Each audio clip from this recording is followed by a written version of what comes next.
લોકો કહી રહ્યા છે દેશમાં વિકાસ થઈ રહ્યો છે, દેશમાં ડેવલપમેન્ટ થઈ રહ્યું છે. વિકાસ કેવો થઈ રહ્યો છે? અમીરોનું કામ અર્જન્ટ થઈ રહ્યું છે, ગરીબ બિચારો સાયલેન્ટ થઈ રહ્યો છે, રિશ્વતથી કામ હેન્ડ ટુ હેન્ડ થઈ રહ્યું છે, ઈમાનદાર બિચારો સસ્પેન્ડ થઈ રહ્યું છે, પ્રદૂષણ 100% થઈ રહ્યું છે, ચોરી લૂંટ કૌભાંડ પરમિનન્ટ થઈ રહ્યા છે અને છતાંય લોકો કહી રહ્યા છે કે દેશમાં વિકાસ થઈ રહ્યો છે.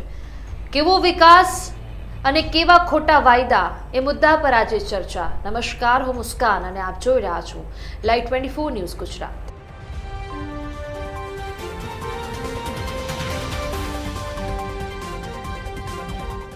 ગુજરાતમાં અત્યાર સુધી ઘણી બધી ઘટનાઓ બની છે. ઘણી બધી ઘટનાઓમાં આપણે ફક્ત સરકારની પ્રતિક્રિયામાં, સરકારને જવાબ વળતો આપવામાં ફક્ત આપણે એટલું જ સાંભળ્યું છે કે જે પણ જવાબદાર છે એના પર કડકમાં કડક પગલાં લેવાના આદેશ હાઈકમાન્ડ દ્વારા આપવામાં આવ્યા છે. કોઈ જગ્યાએ એવું આપણે સાંભળ્યું કે ભૂલ આપણી છે, તંત્રની છે, અધિકારીઓની છે, એના પર અમે કડક પગલાં લઈશું. પરંતુ એમાં એટલું જ કહેવામાં આપણને આવ્યું છે કે આના પર કડક પગલાં લેવાના આદેશ આપવામાં આવ્યા છે હાઈકમાન્ડ દ્વારા. ગુજરાતમાં આપણે પાછળના ઘણા સમયથી જોઈ રહ્યા છે કે દુર્ઘટના પર દુર્ઘટના થઈ રહી છે. દુર્ઘટનાના પ્રકાર ખાલી બદલાઈ રહ્યા છે, મોતના આંકડાઓ ખાલી બદલાઈ રહ્યા છે, પણ પરિસ્થિતિ નથી બદલાતી. કહેવામાં એટલું આવી રહ્યું છે કે વિકાસ થઈ રહ્યું છે, પરંતુ વિકાસ આખરે જાય છે ક્યાં? વિકાસ થતાં થતાં શું વિકાસની આત્મહત્યા થઈ જાય છે? વિકાસ શું રંધાઈ જાય છે? વિકાસ થતો નથી. અને જો કહેવામાં આવે છે કે વિકાસ થઈ રહ્યો છે તો પછી વિકાસ દેખાતો કેમ નથી?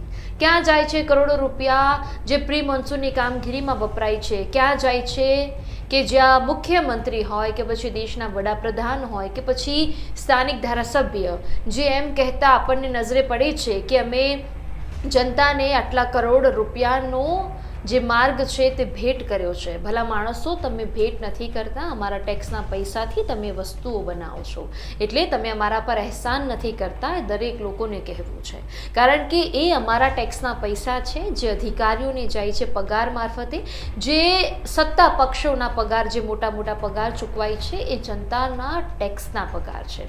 તમે જોઈ લો બહારના દેશ કે જે અમુક દેશ ટેક્સ ફ્રી કન્ટ્રી છે, એમના રોડ અને રસ્તા જુઓ તો ખરેખર પેરિસ જેવા છે. અને આપણે 30% જેટલો ટેક્સ ભરીએ છીએ તોય આપણને ઉબડખાબડ રોડ રસ્તા મળે છે અને સૂર્ય અને મંગળની અહીંયા અનુભૂતિ થાય છે. એટલે ફરક તો છે. એક મીમ વચ્ચે બહુ જ વાયરલ થયો હતો કે ફર્ક હે, અને ખરેખર ફરક તો છે કે જ્યાં વિકાસની વાતો કરતી આ સરકાર, વિકાસની વાતો કરતું આ તંત્ર આપણને હર હંમેશ એવું કહે છે કે તમારા માટે અમે સારા દિવસો લાવીશું. પરંતુ એ દિવસો ક્યારે આવશે? મોતના આંકડા રોજ બદલાય છે. આપણે જોયું કે હરણી કાંડ બન્યો વડોદરામાં, એમાં મોતના આંકડાઓ આપણે જોયા. મોરબીનો ઝૂલતો પુલ કે જેમાં 135 લોકોના મોત થઈ ગયા, એમાં પણ આપણે એવું સાંભળ્યું કે કડક પગલાં લેવાના આદેશો આપી દેવામાં આવ્યા છે. અમદાવાદની શ્રેયસ હોસ્પિટલમાં આગનો બનાવ બન્યો, એમાં પણ એવું કહેવામાં આવ્યું કે કડક પગલાં લેવાના આદેશ આપવામાં આવ્યા છે. તક્ષશિલા કાંડમાં પણ આપણે સાંભળ્યું કે કડક પગલાં લેવાના આદેશ આપવામાં આવ્યા છે. ગઈકાલે જે બિસ્કિટના જેમ આખો બ્રિજ તૂટી ગયો, એમાં પણ આપણે સાંભળ્યું કે કડક પગલાં લેવામાં આવ્યા છે. હવે સંવેદનાઓ રહી છે, પણ કેવી કોપી પેસ્ટ વાળી સંવેદનાઓ. દરેક સત્તા પક્ષના જેટલા પણ લોકો છે એમને ટ્વીટ કરીને ફેસબુક હેન્ડલ પર જે સંવેદનાઓ છે એ વ્યક્ત કરી છે, સાતત્વના પાઠવી છે, પણ કેવી કોપી પેસ્ટ કરી છે. એટલે વિચારો, હવે લોકોની લાગણીઓ પણ કોપી પેસ્ટ કરીને સરકાર આપણને પીરસી રહી છે.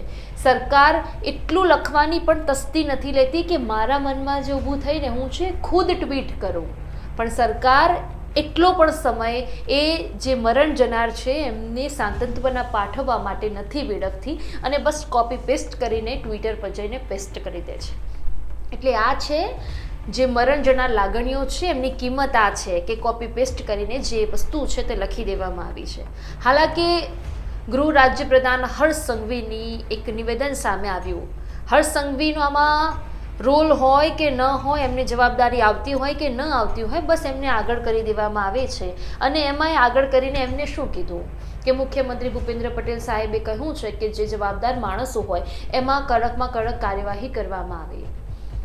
મારે એટલું કહેવું છે કે થોડાક સમય પછી મુખ્યમંત્રી બદલાશે, મંત્રીમંડળ બદલાશે, જે સત્તા પક્ષના લોકો છે એ બદલાશે, એમની ઓફિસની બહાર જે નેમ પ્લેટ છે બદલાઈ જશે. આપણે એ પણ જોયું છે કે મંત્રીમંડળના લોકો પણ બદલાયા છે, મુખ્યમંત્રી પણ બદલાયા છે, આપણે બધું જ જોયું. રૂમની બહાર, ઓફિસની બહાર નંબર પ્લેટ બદલાઈ જાય છે, પણ શું ગુજરાતની પરિસ્થિતિ બદલાઈ છે? શું ગુજરાતની પરિસ્થિતિ જે પ્રમાણે સત્તા પક્ષના એ અધિકારીઓએ, એ જે ભ્રષ્ટ અધિકારીઓએ ગુજરાતની પરિસ્થિતિને અત્યારે જે હાલાતમાં મૂકી છે, પરિસ્થિતિ બદલાઈ છે?